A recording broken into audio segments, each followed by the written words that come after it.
The film begins with Puss in Boots telling the story of a shooting star that tumbled from the sky and landed someplace obscure. The legend expresses that inside the star is a solitary wish, trusting that somebody commendable will concede it to. Puss is partaking in his experience as a remarkable person, setting up a party in the home of the legislative leader of Del Blemish and singing a melody about what an extraordinary legend he is. At the point when the lead representative shows up, Puss makes a run for it, yet not prior to outfoxing and outsmarting the lead representative and his gatekeepers. In the wake of lighting a few firecrackers, Puss stirs the dormant beast of Del Blemish.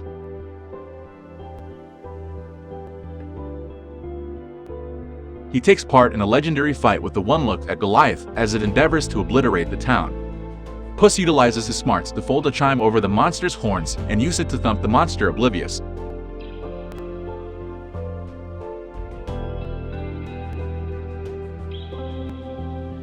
Similarly, as Puss and the residents commend his triumph, the chime falls and pulverizes Puss.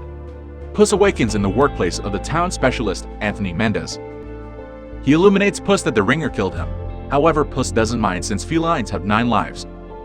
In any case, the specialist makes Puss contemplate the wide range of various times he's kicked the bucket in a bullfight, in a terrible poker game, tumbling off an edge, getting scorched while making treats, jump-started out of a cannon, squashed by an enormous weight, and an unfavorably susceptible response to shellfish. That implies Puss is down to his last life. The specialist proposes Puss resign from his life of experience, yet the feline is sure he doesn't have anything to stress over. While sitting in a bar, Puss is met by the strange, enormous, terrible wolf, Wagner Murrah. He wields 2 sickles. However, Puss rushes to draw his own blade just to be comparably immediately incapacitated. The wolf ends up being quite possibly of Puss' most difficult enemy, as he is quick and figures out how to cut Puss with his sickle.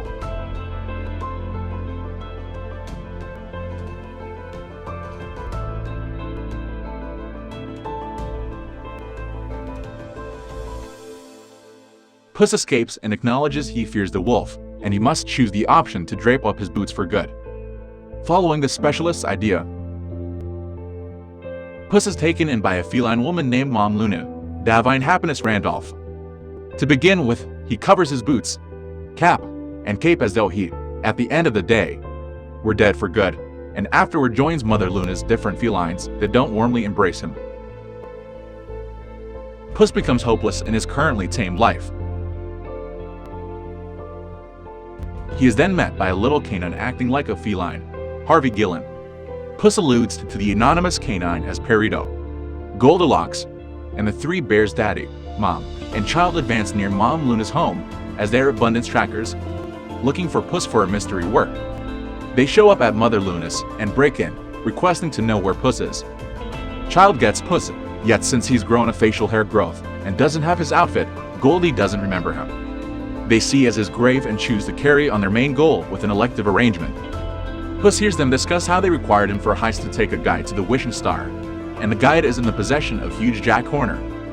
Puss chooses to get back to his heroics and pursue the guide himself, as he understands he can involve his desire for his different lives back. Puss slips into Large Jack's compound, however he is trailed by Peridot, who figures he can help Puss.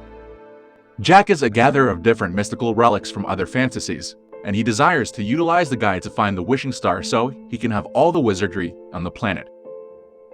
Puss makes a snatch for the guide, however is intruded on by his previous fire, Kitty Softpaws, Salma Hayek.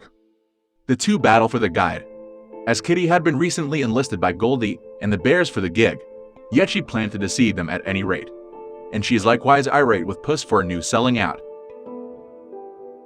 Jack spots them and pursues them, yet Puss and Kitty jump on a carriage driven by Peridot to move them away from Jack's thugs. Jack then, at that point, humbles his bread cook's dozen of partners in crime, alongside important supernatural relics, to get the guide back. Similarly, as the legends move away, Puss is terrified when he seems to see the wolf in the shadows. Puss, Kitty, and Peridot quit running and progress forward with their excursion to the star by entering the dim backwoods through a gateway. They find that the guide can change the climate relying upon who is holding it. At the point when Puss and Kitty snatch it, their ways are bound to be dim and risky. Yet when Peridot holds it, the way transforms into a cheerful rainbow land because of his interminable confidence. The felines choose to allow him to hold the guide.